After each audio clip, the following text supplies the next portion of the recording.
نحمده ونصلي ونسلم على رسوله الكريم أما بعد فأعوذ بالله من الشيطان الرجيم بسم الله الرحمن الرحيم قال الله تبارك وتعالى في القرآن المجيد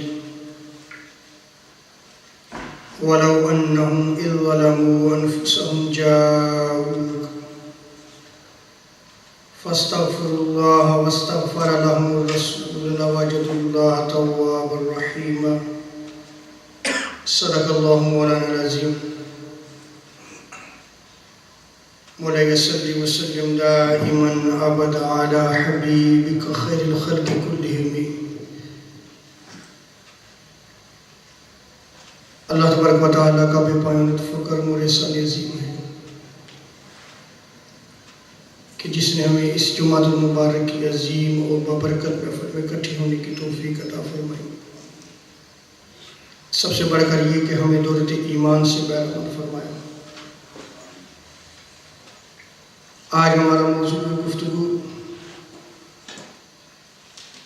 مقام مصطفیٰ صلی اللہ تعالی علیہ وسلم ہے،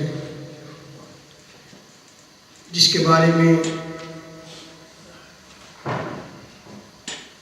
مجدد دین و ملت امام احمد رضا بریلوی رحمۃ اللہ تعالی علیہ نے کیا خوب فرمایا، آج لے ان کی پناہ، آج مدد مانگو ان سے، پھر نہ مانیں گے قیامت میں گر مان گیا.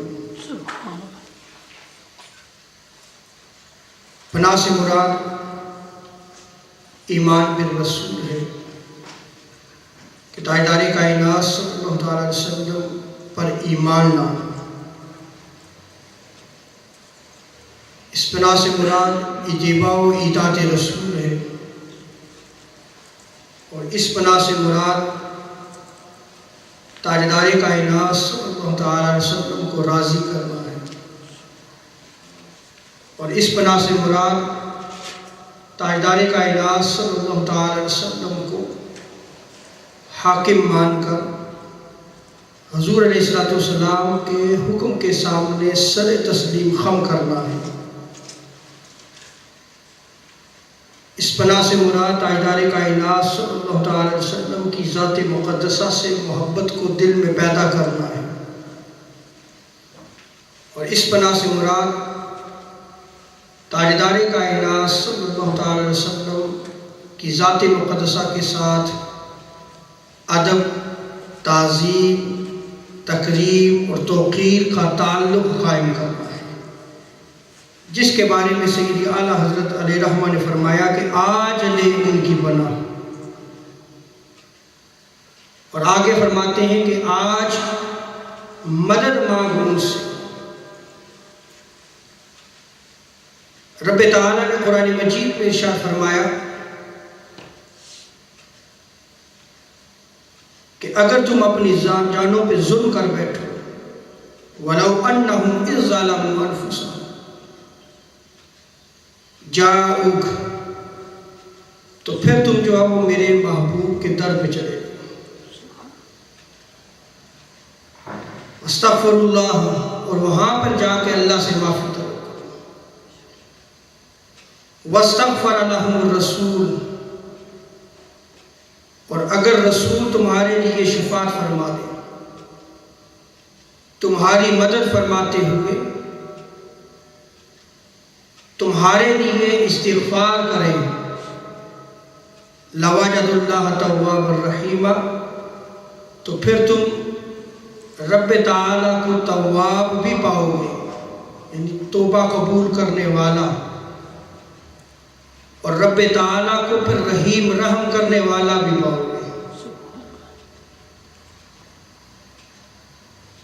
یہ آیت کریمہ جس میں رب تعالیٰ نے گناہگار شخص کو کہا ہے کہ تم حضور کی بارگاہ میں چلے جاؤ،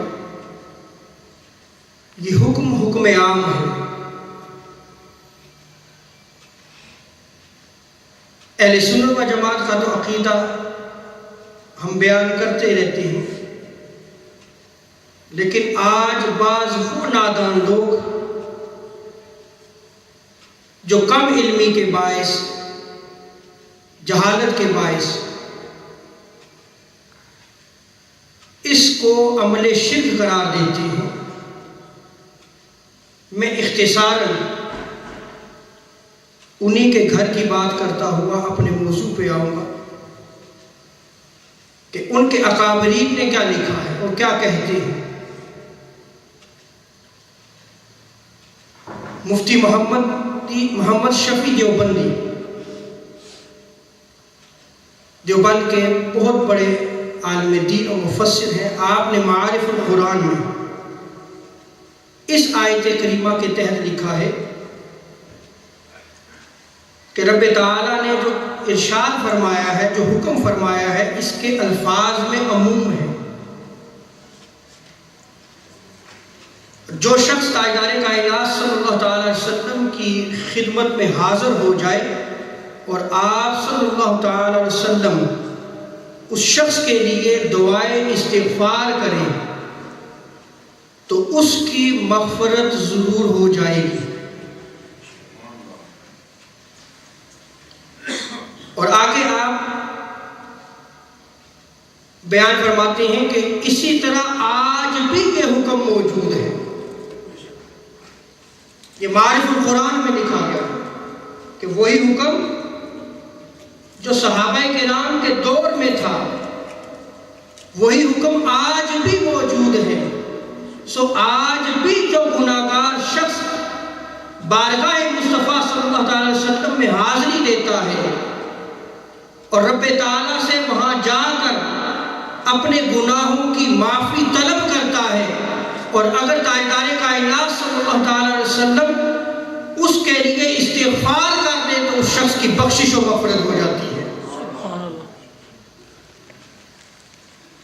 اور پھر آپ نے امام قطبی کے حوالے سے روایت کو نقل کیا ہے۔ اب یہ جو روایت نقل کی گئی ہے، اشرف علی تھانوی صاحب نے نشر الطیب میں امام ابو منصور صباغ، امام ابن النجار، امام ابن عساکر اور امام ابن جوزی کے حوالے سے بیان کیا ہے۔ اور وہ روایت یہ ہے کہ ایک اعرابی دیہاتی تاجدار کائنات صلی اللہ تعالی علیہ وسلم کی قبر انور پر زیارت کے لیے آیا، وَوَقَفَ بِحَذَائِ وَجْهِ رسول اللہ صلی اللہ تعالی علیہ وسلم، وہ حضور کے قدمین کی جانب کھڑا ہو گیا۔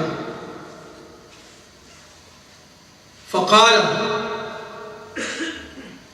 اور حضور کی بارگاہ میں عرض کرنے لگا، بِأَبِي أَنْتَ وَأُمِّي يَا رسول اللہ، اے اللہ کے رسول میرے ماں باپ آپ پر قربان ہو، جئتک مثقلا بالذنوب والخطایا،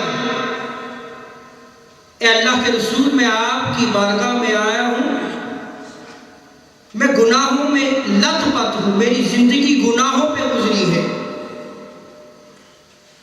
مجھ سے غلطیاں سرزد ہوئی ہیں، میں خطا کار شخص ہوں، اور میں آپ کی بارگاہ میں آیا ہوں مستشفعا بک علی ربک، اس لیے کہ یا رسول اللہ آپ میری اللہ کے حضور شفاعت فرمائیے کہ وہ میرے گناہوں کو معاف فرما دے۔ اس روایت کو امام بہقی نے شعب الایمان میں نقل کیا،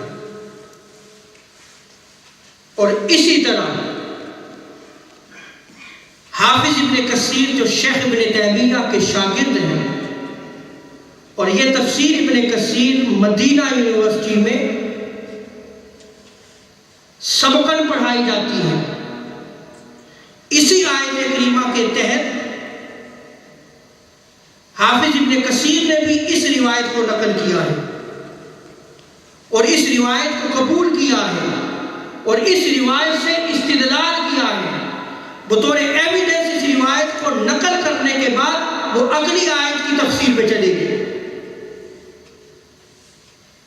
اور اس کے علاوہ امام نووی بہت عظیم محدث ہیں، انہوں نے اس روایت کو کتاب الاذکار میں نقل کیا ہے اور شفا و سقام میں بھی اس روایت کو نقل کیا گیا ہے۔ اور اس روایت کے الفاظ کیا ہے کہ وہ شخص، وہ دیہاتی حضور کی بارگاہ میں حاضری دیتا ہے، فقال السلام علیک یا رسول اللہ، حضور کی بارگاہ میں سلام عرض کر رہا ہے، اے اللہ کے رسول،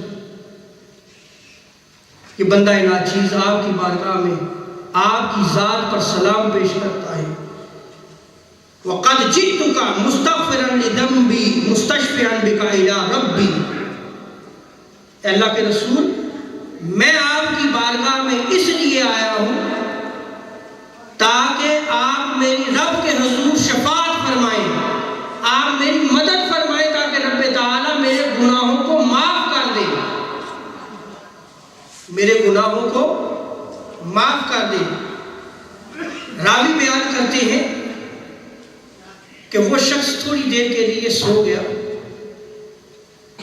خواب میں تاجدار کائنات صلی اللہ علیہ وسلم تشریف لائے اور اس شخص کو خوشخبری دی کہ جاؤ تمہارے گناہوں کو معاف کر دیا گیا، تمہارے گناہوں کو معاف کر دیا گیا۔ اب قاسم نانوتوی دیوبند کے بہت بڑے عالم دین، وہ اس آیت کریمہ کے تحت کیا لکھتے ہیں؟ وَلَوْ أَنَّهُمْ إِذْ ظَلَمُوا أَنفُسَهُمْ جَاءُوكَ، وہ لکھتے ہیں کہ اس آیت کریمہ میں کسی کی تخصیص نہیں، آپ کے ہم اثر ہوں، یعنی آپ کے زمانے میں موجود ہوں، یا بعد کے امتی ہوں، یا بعد میں پیدا ہونے والے حضور صلی اللہ علیہ وسلم کے امتی ہوں، آپ تمام امت کے لیے یکساں رحمت ہیں۔ حضور صلی اللہ علیہ وسلم کی رحمت جیسے صحابہ کرام پہ چھم چھم برستی تھی، ایسے قیامت تک جو مومنین ہوں گے وہ رحمت اسی طرح چھم چھم برستی۔ اور اسلاف امت کا آپ صلی اللہ علیہ وسلم کی خدمت میں آنا، استغفار کرنا اور کرانا جب ہی ممکن ہے جب تاجدار کائنات صلی اللہ علیہ وسلم اپنی قبر مبارک میں زندہ ہوں۔ یہ آب حیات میں پیج 40 میں قاسم نانوتوی نقل کرتے ہیں، اور تاجدار کائنات صلی اللہ علیہ وسلم اپنی قبر مبارک میں باقاعدہ حیات ہیں، اور آپ کی حیات دنیاوی حیات کی سی ہے، اور یہ اجماعی عقیدہ ہے۔ شیخ عبدالحق محدث دہلوی رحمۃ اللہ تعالی علیہ تکمیل الایمان اور مدارج النبوہ میں لکھتے ہیں کہ اس میں کسی کا ذرہ برابر بھی اختلاف نہیں ہے کہ تاجدار کائنات صلی اللہ علیہ وسلم کی حیات جسمانی، دنیاوی اور حقیقی ہے۔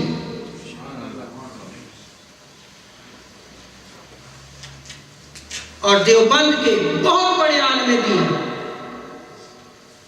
خلیل احمد امبیٹوی وہ لکھتے ہیں کہ ہمارے نزدیک اور ہمارے مشائخ کے نزدیک، یہ عقائد کی کتاب ہے ان کی، اس میں انہوں نے عقیدے کو ظاہر کرتے ہوئے لکھا ہے، کہتے ہیں کہ ہمارے نزدیک، ہمارے مشائخ کے نزدیک تاجدار کائنات صلی اللہ علیہ وسلم اپنی قبر میں زندہ ہیں، اور آپ کی حیات دنیا کی سی ہے،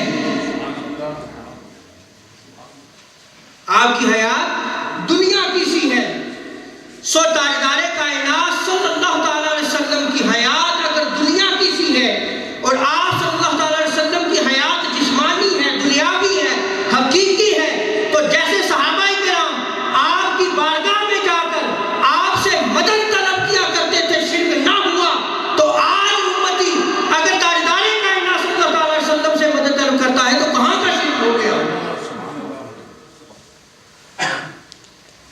شیری اعلیٰ حضرت نے ایسے ہی فرما دیا کہ آج لے ان کی پناہ، آج مدد مانگ ان سے،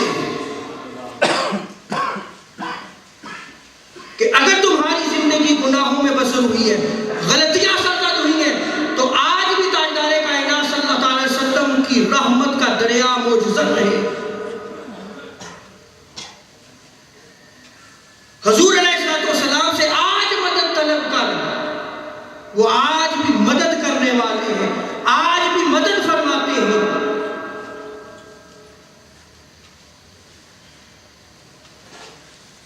پہ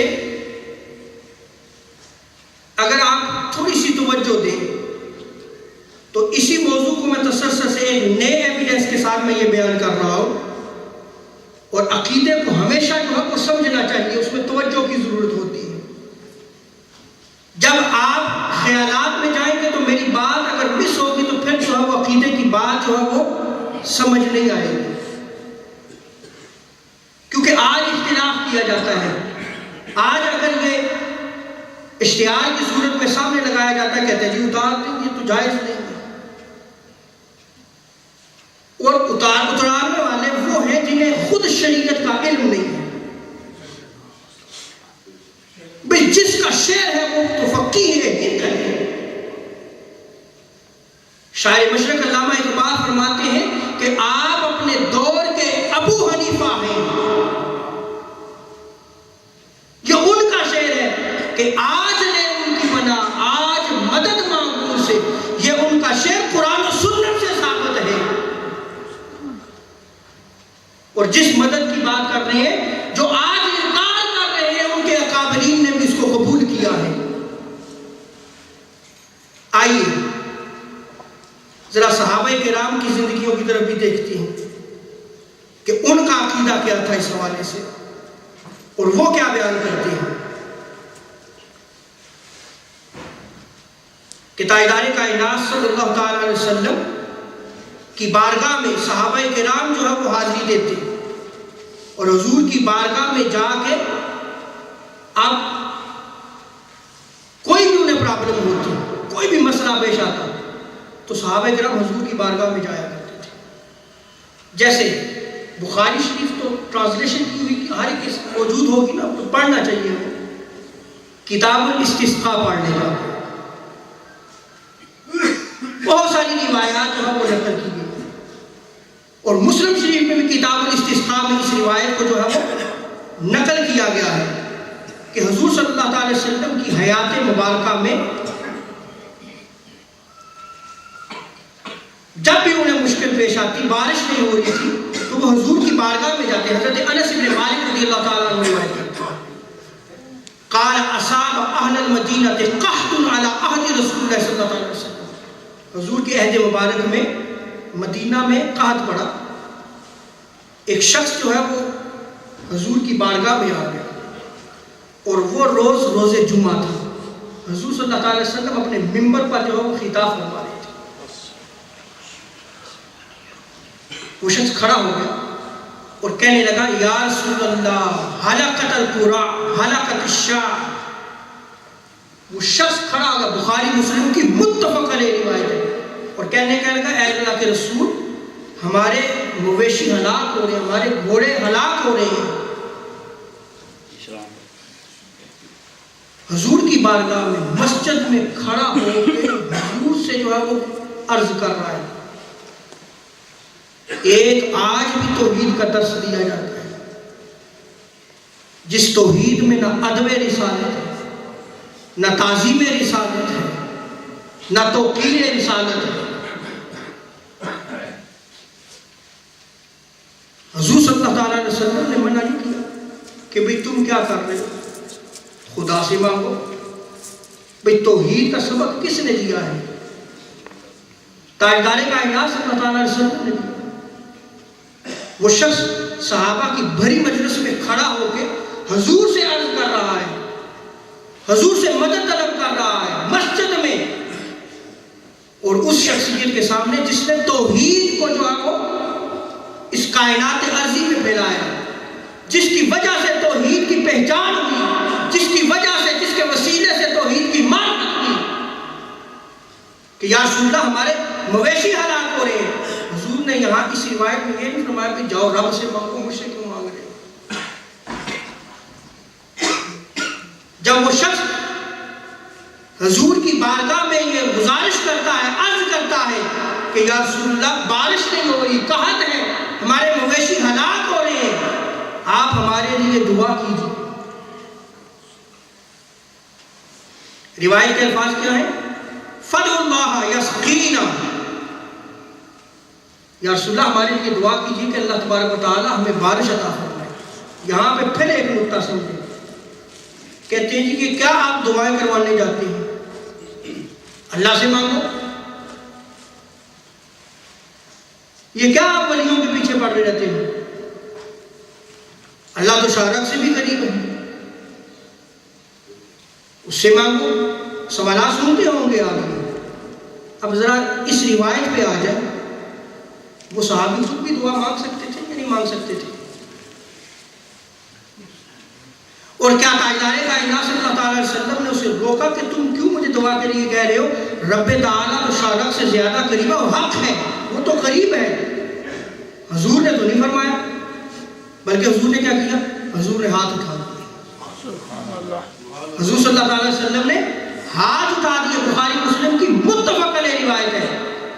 راوی بیان کرتے ہیں کہ ابھی تاجدار کائنات صلی اللہ علیہ وسلم کے ہاتھ مبارک نیچے نہیں آئے، آسمان بالکل شیشے کی طرح صاف تھا، کوئی بادل کا نام و نشان نہیں تھا. اچانک ہوائیں چلی، بادل آئے اور بارش چھم چھم برسنا شروع ہو گئی. راوی بیان کرتے ہیں کہ اتنی بارش برسی کہ ہم بارش میں ہی گھر میں گئے اور سارا ہفتہ جو ہے وہ بارش برستی رہی. بخاری مسلم کی متفق علیہ روایت. بارش نہیں رک رہی. پھر اگلے دن میں وہ شخص کھڑا ہو گیا، یا رسول اللہ اب پانی گھروں میں داخل ہو گیا ہے، اللہ کے حضور دعا کیجئے کہ رب تعالیٰ اس بارش کو روک. تاجدار کائنات صلی اللہ علیہ وسلم نے اشارہ فرمایا، بادل مدینے سے چھٹ گئے. بادل مدینے سے چھٹ گئے.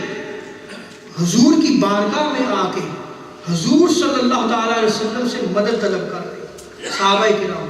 اور میں عقیدہ بیان کر چکا ہوں کہ حضور صلی اللہ علیہ وسلم اپنی قبر مبارک میں باقاعدہ حیات ہے، اور آپ کی حیات دنیا کی ہی ہے، حقیقی ہے، جسمانی ہے. تو جیسے صحابہ کے دور میں صحابہ نے مدد طلب کی، وہ شرک نہ ہوا. آج اگر مدد طلب کی جائے تو کیسے شرک ہو سکتا ہے؟ آپ تو باقاعدہ حیات ہیں. اب اس پہ دلیل دے رہا ہوں. آپ دیکھیں جہالت کس طرح پھیلائی جا رہی ہے. صحابہ کرام نے حضور کے وصال مبارک کے بعد بھی یہ عقیدہ صحابہ ہے کہ بارش نہیں ہو رہی، اور بارش نہیں ہو رہی تو پھر حضور کی بارگاہ میں جاتے، حضور کے روضہ انور پہ جا کے ڈائریکٹ حضور صلی اللہ تعالی علیہ وسلم سے مدد طلب کرتے. اور اس روایت کو امام بخاری کے شیخ الاستاد نے سنن دارمی میں بیان کیا ہے، اور اس روایت کو حافظ ابن حجر اسقلانی نے بیان کیا ہے،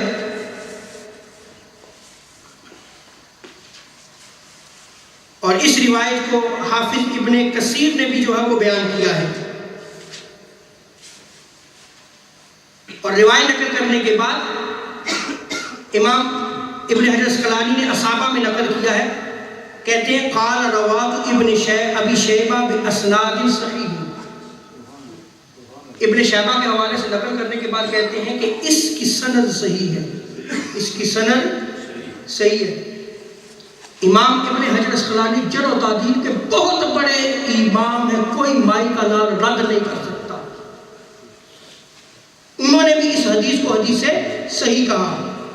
اور حافظ ابن کثیر جو شیخ ابن تیمیہ کے شاگرد ہیں، انہوں نے البدایہ و نہایہ میں نقل کرنے کے بعد کہا ہے قال اسنادہ صحیح، کہ اس کی سند صحیح ہے.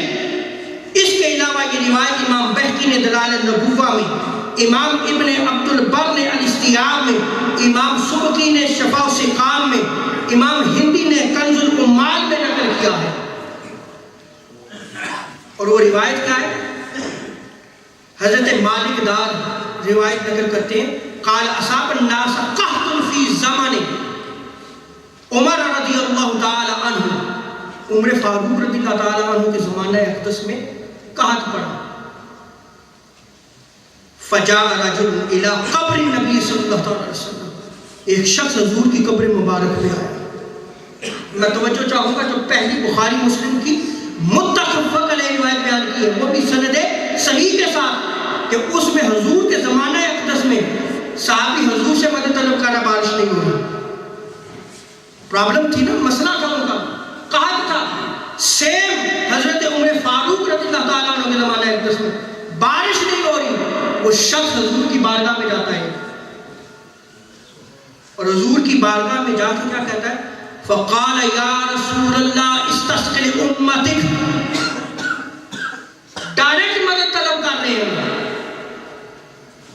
کہ اے اللہ کے رسول سیرابی عطا کیجیے, بارش نہیں ہو رہی, قحط ہے. اب بتائیں,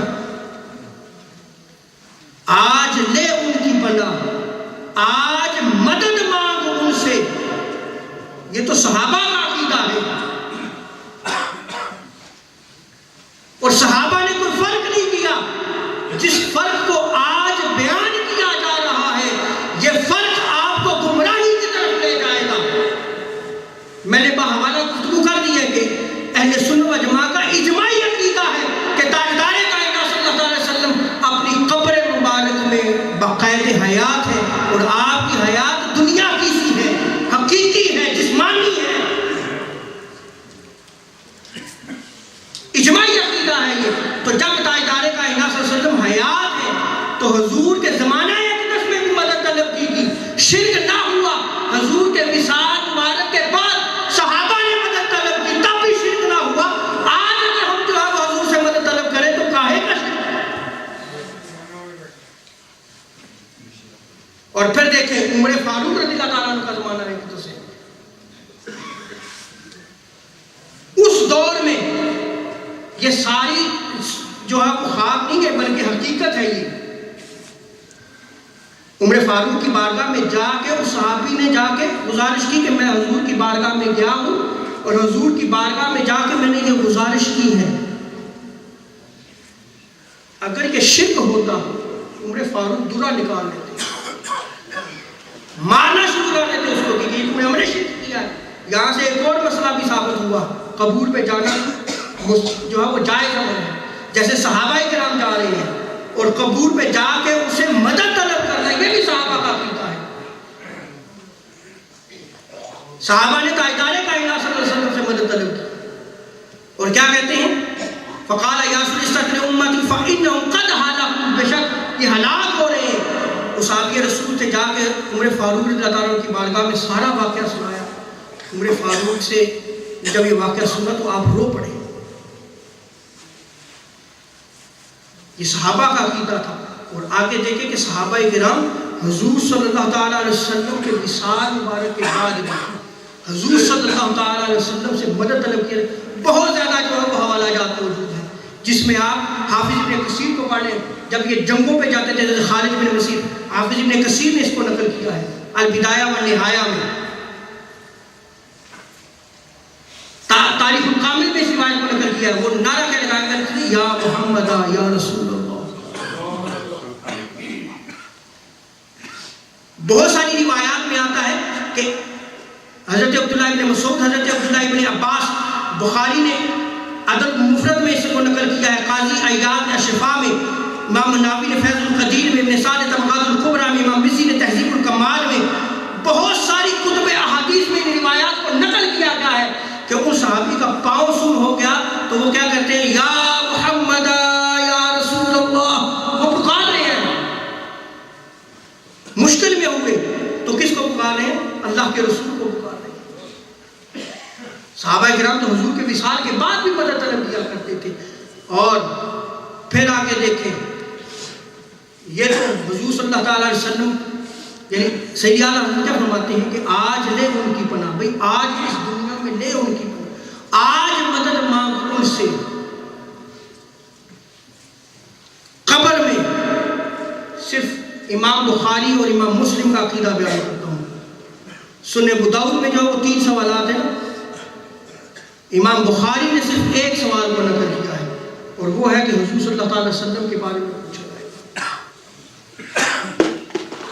ما كنت تقول في حق هذا الرجل محمد صلی اللہ علیہ وسلم. بتا اس شخصیت کے بارے میں تو دنیاوی زندگی میں کیا کہا کرتا تھا. یہ نہیں پوچھا جائے گا کیا کہتا ہے، اس وقت تو ہر چیز کشف ہو جائے گی. اس وقت یہ نہیں پوچھا جائے گا، یہ پوچھا جائے گا کہ تو یہ بتا کہ دنیا میں حضور کے بارے میں کیا عقیدہ رکھتا تھا، کیا حضور کے اختیار کا عقیدہ تھا یا کہ نہیں تھا، کیا حضور کے نالج انسین نالج کے بارے میں تیرا عقیدہ تھا یا کہ نہیں.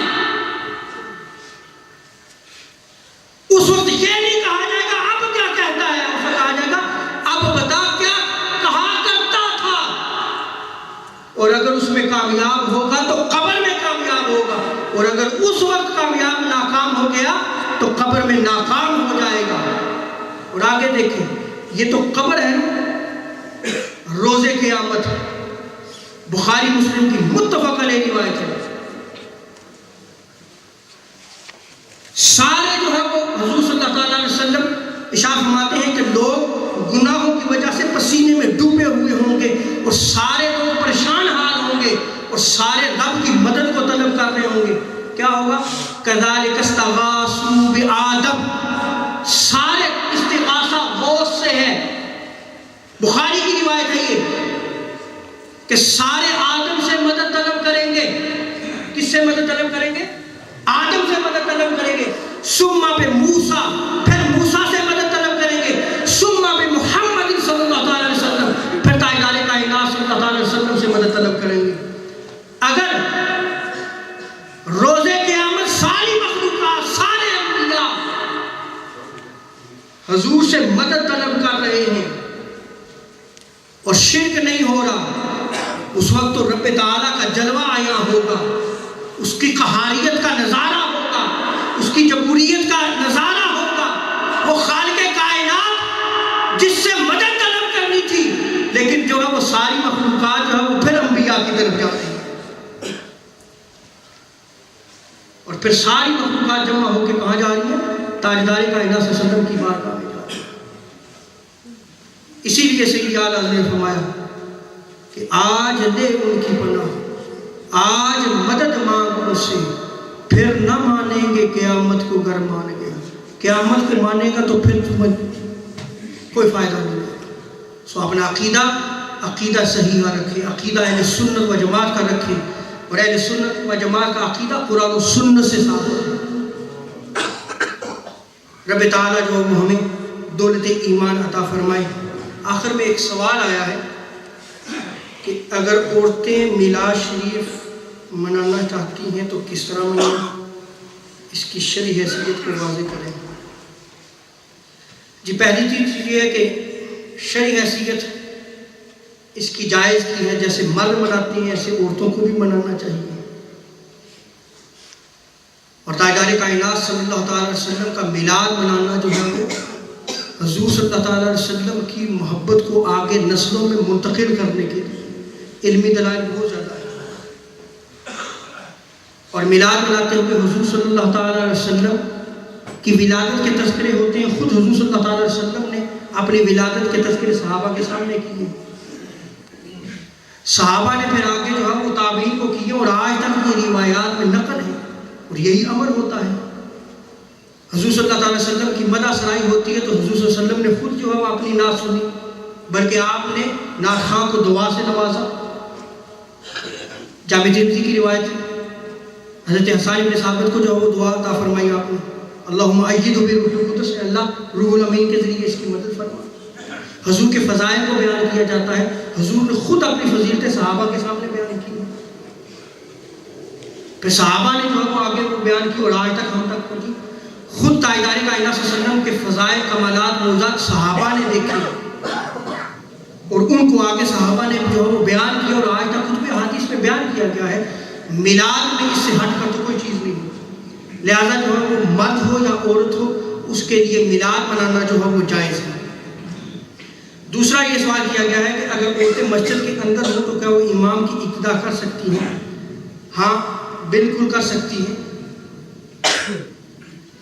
جہالت کا اندھیرا اور تو کچھ نہیں ہے. اگر وہ مسجد میں آ گئی عورت اور امام نماز پڑھا رہا ہے تو اگر مسجد کے متصل جو ہے وہ پردے میں عورت موجود ہے تو اس کے لیے لازم ہے کہ وہ امام کی اتباع میں نماز پڑھے، وگرنہ وہ گناہگار ہوگی. اس لیے کہ وہ باجماعت نماز کو وہ پا رہی اور نماز نہیں پڑھ رہی. صحابیات نے حضور صلی اللہ علیہ وسلم کے پیچھے نمازیں پڑھی ہیں اور یہ سلسلہ جاری رہا. آج بھی امام ابو حنیفہ کے نزدیک جو ہے وہ عورت مسجد میں نہیں آ سکتی. فتویٰ اسی پہ ہے کیونکہ فتنے کا دور ہو تو اس سے جو ہے وہ پھر صحابہ نے منع کیا. سیدہ عائشہ صدیقہ رضی اللہ تعالی عنہا کے زمانہ اقدس میں جب حضرت عبداللہ ابن عمر صحابیات جو ہے وہ نماز عشاء کی ادائیگی کے لیے جاتے تو اب پتھر مارا کرتے تھے. تو شکایت کی. انہوں نے کہا کہ اگر حضور یہ حال آپ کا دیکھ لیتے تو اس وقت منع کر دیتے. میں دلیل بھی دے دوں تاکہ فقہ حنفی جو ہے ہمارا تو وہی ہے، لیکن اگر وہ عورت مسجد میں آ جاتی ہے اور اگر موجود ہے تو پھر جو ہے اس کے لیے لازم ہے کہ جو ہے امام کی ابتدا میں نماز پڑھے. یہاں پہ میں سوال کیا کہ جی غیر محرم کے پیچھے جو ہے وہ نماز پڑھے تو یہ تباہی بربادی ہے. انا للہ و انا الیہ راجعون. شافعی اہل سنت میں سے ہیں. شافعی آج بھی جو ہے وہ مسجد کے متصل ایک کمرہ ہوتا ہے جہاں عورتیں باقاعدہ باجماعت نماز پڑھتی ہیں. جہاں ہم جو ہے وہ خود ہی مفتی ہیں، خود ہی جو عالم ہیں، ہم خود ہی فیصلے کرنے والے ہیں. اور دوسرا یہ بھی مسئلہ پوچھا گیا کہ جی اگر میلاد ہو رہا ہو نماز باجماعت کھڑی ہو جائے تو پھر کیا ہونا چاہیے؟ بھئی جب باجماعت نماز کھڑی ہوگی تو وہاں خاموشی ہو جائے گی خود بخود، اور پھر جو ہے وہ نماز پڑھنی ہے خاموشی کے ساتھ. وہ پہلے نماز پڑھے گی، نماز پڑھنے کے بعد جو ہے وہ پھر اپنا سلسلہ جو ہے وہ شروع کر دے. لیکن اگر ایسا نہ ہو اور نماز کھڑی ہو تو عورتیں اگر جو ہے وہ حضور صلی اللہ علیہ وسلم کی مدح سرائی کریں گی تو یاد رکھ لیں کہ یہ جو ہے وہ عمل حضور کی سنت سے ثابت ہے. ادھر فرض ہو رہا ہے، ادھر فرض کی ادائیگی ہو رہی ہے، ادھر کو کس چیز کو ادا کیا جا رہا ہے؟ سنت کو ادا کیا جا رہا ہے. فرض اولا ہے سنت سے. فرض کیا ہے؟ اولا ہے. انہیں کو ترک کرنا پڑے گا اور فرض کو لینا پڑے گا. وہ نماز پڑھے گی پہلے. اب یہ نہیں ہے کہ میلاد مناتے رہو نماز ہی ہو رہی ہے چھٹی ہوگی بس میلاد منا لیا بخشش ہو جائے گی. یہ ایسے تصورات نہیں ہیں. بھائی میلاد اس لیے مناؤ کہ حضور کی اتباع کرو، میلاد اس لیے مناؤ کہ حضور کی اطاعت کرو، میلاد اس لیے مناؤ کہ حضور کی سنت کو اختیار کرو، تاجدار کائنات صلی اللہ علیہ وسلم سے محبت پیدا کرو، حضور کے عمل کو جو ہے وہ اپنی زندگی کا اونا بچھونا بناؤ. رب تعالیٰ جو ہے وہ عمل کی توفیق عطا فرمائے. وما علیہ الا البلاغ.